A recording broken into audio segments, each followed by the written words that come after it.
Hi, it's time for another verb of the day. Today's verb is Google. Now, this particular verb might surprise a few people, but this is something I find so interesting about languages in general.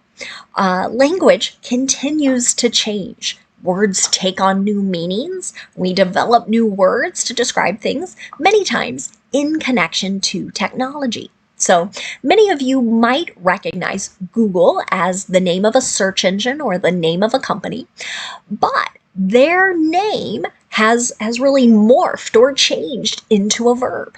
So when we use the word Google as a verb, what we really mean is that we are using the Google search engine in order to find, get, or obtain information about something. Now, you should know that Google as a verb is considered to be a regular verb. This means when I go to make the progressive form of the verb, I'm just going to drop the E, I'm going to add ing, and that forms Googling. The past tense and participle forms of the verb can be made by just adding D, since this verb already ends in an E. Now, the base verb, Google, ends in a voiced L sound. This means the ed ending is just going to make a D sound, and I'm not going to add an extra syllable when I say it. So it should sound like this: Googled, Googled. Okay. Now, you might be happy to know no phrasal verbs for us to study. So instead, we can focus on practicing our verb of the day in a couple different verb tenses. We'll start with the simple present. We use this verb tense to talk about habits and routines. It's also used to discuss facts.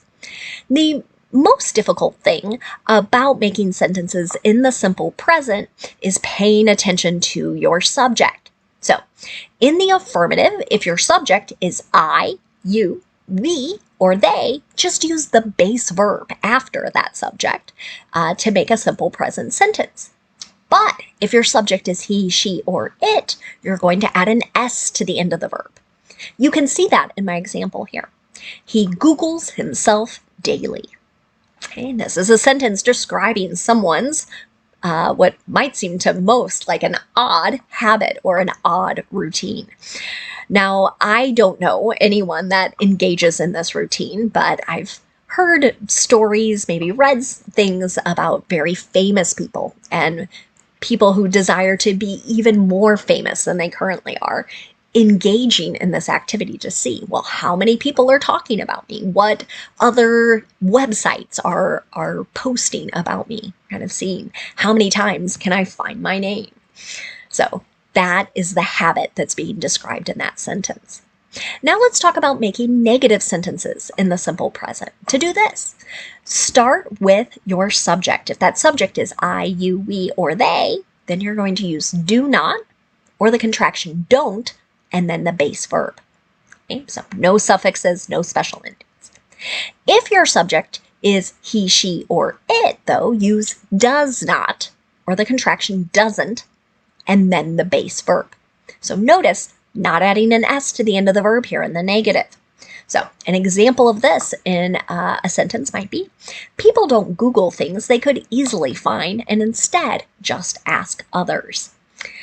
I have worked with some people that in the past expressed their frustration, right? When people would take the time to ask them questions that they could have easily just typed into Google and found the answer to. So in response to that frustration, many times you'll hear people use the imperative, tell others, Google it, right? Telling them to do that particular action, use the search engine. Now let's look at making a yes or no question in the simple present. To do this, start with do or does, whichever form matches your subject. That subject's going to come next, and then you're going to use the base verb. Okay? So I always like to point out to my students, notice the only time I added S to the end of the verb was in the affirmative when my subject was he, she, or it. So let's take a look at that yes or no question. Do you Google things regularly? Some people use this search engine frequently. Um, Even daily might not be enough. They might be using it hourly, right? But everyone's a little bit different. Okay. I want us to notice one other thing with these first three sentences. Something that has jumped out to students in the past is that the letter G on the verb is lowercase here. We will keep it capitalized if we're talking about the company, but here, as we just use the word as a verb, we are using a lowercase letter. You might find some instances online when people do still leave the G capitalized, but many style guides say that lowercase as a verb is perfectly okay. Now let's move on and talk about the present perfect progressive. We use this verb tense to talk about actions that started in the past, are continuing into the present, and may even continue into the future. Many times on YouTube or in textbooks, other software you might be learning to use that you might be using to learn English, you'll see the name present perfect continuous. And I just want people to know that means exactly the same thing, present perfect progressive or present perfect continuous. The reason I focus on the progressive is that the three-letter P's can help us remember that we're going to need three parts to make our verb. Okay? This is another verb tense where we have to pay attention to our subject. Okay? So if the subject is I, you, we, or they, use have, H-A-V-E, the participle been, B-E-E-N, and then the ing form the verb. But if your subject is he, she, or it, use has, H-A-S, the participle been, and then the ing form of the verb. Okay, so those are our three parts, have or has, been, and then the ing form. You can see that in my example sentence. Their child has been Googling many different things without their knowledge. So I've heard many funny stories about this where parents sort of discover their children's search history. What have they been looking for information about? Sometimes it's very sweet, things like, is Santa real or is the tooth fairy real? Other times it can be a little scary or disturbing. But here we've got one child, that's why you see has.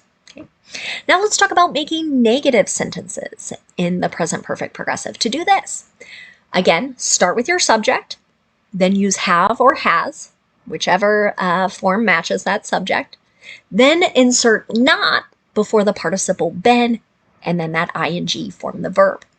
Now you might notice some people combining have not into haven't or has not into hasn't. Let's look at another example. He hasn't been Googling the meanings of his ex-girlfriend's songs. So I saw a sentence that was very similar to this. It was specifically talking about Taylor Swift, her latest album, and a particular ex-boyfriend who maybe some of these songs are written about. And I think it was his friends who were saying, like, he's not looking for more information. He's not searching for this, the meanings behind certain songs. Kind of, he's moved on. Finally, let's look at making a yes or no question in the present perfect progressive. To do this, start with have or has, then you're going to use your subject, then the participle been, and the ing form the verb. Here's another example. Have you been Googling gift ideas for Mother's Day? Mother's Day occurs on the second Sunday in May in the United States, and many people want to have a very thoughtful gift, and sometimes they don't know what that is, so they might use this search engine to get some ideas of things that might be appreciated by their mothers. Now, let's move on and talk about some words that are related to our verb Google. I already shared with you earlier today that Google is most commonly used as a noun. and it's used to refer to that large multinational technology company that has many different lines of business. So most people are most familiar with their search engine technology, but they have computer software, there's cloud computing, and so much more. So when I use this noun to refer to the company or to refer to the search engine, I am going to capitalize it. So you'll see it capitalized in my example sentence here. The recent graduate is considering offers from Google, Meta, and Microsoft. Right? So these are three large technology companies. Right? And so here we have somebody who's thinking about, which one do I want to work for? And they're very fortunate to have been offered jobs at these three companies. Now, another related word you might encounter is the adjective Googleable. So this really just describes something that can be searched for online. An example of this: the new band's name isn't easily Googleable.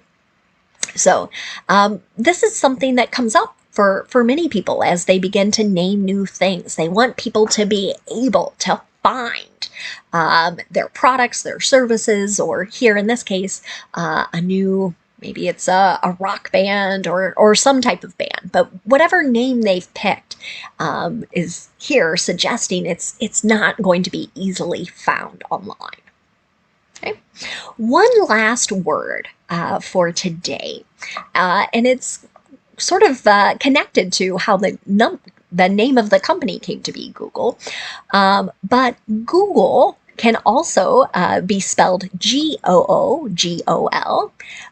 and really it's more of a mathematical concept. So it's talking in, we're getting into some gigantic numbers. So it's this idea of the number 1 followed by 100 zeros. Another way to think of that is, I think, 10 to the 100th power. And so my example sentence will help explain this a little bit. Mathematician Edward Casnery introduced the concept of Google, but it was his 9-year-old nephew who named it. So if you study really high-level mathematics, you might encounter this other form of the word. But for most of us who do not work in a mathematics-related field, you might not encounter this word very often. But it's kind of interesting to know that this mathematical concept eventually led to the name of the company that most of us already have a great familiarity with. Thank you so much for watching today's video. I hope you have a great day.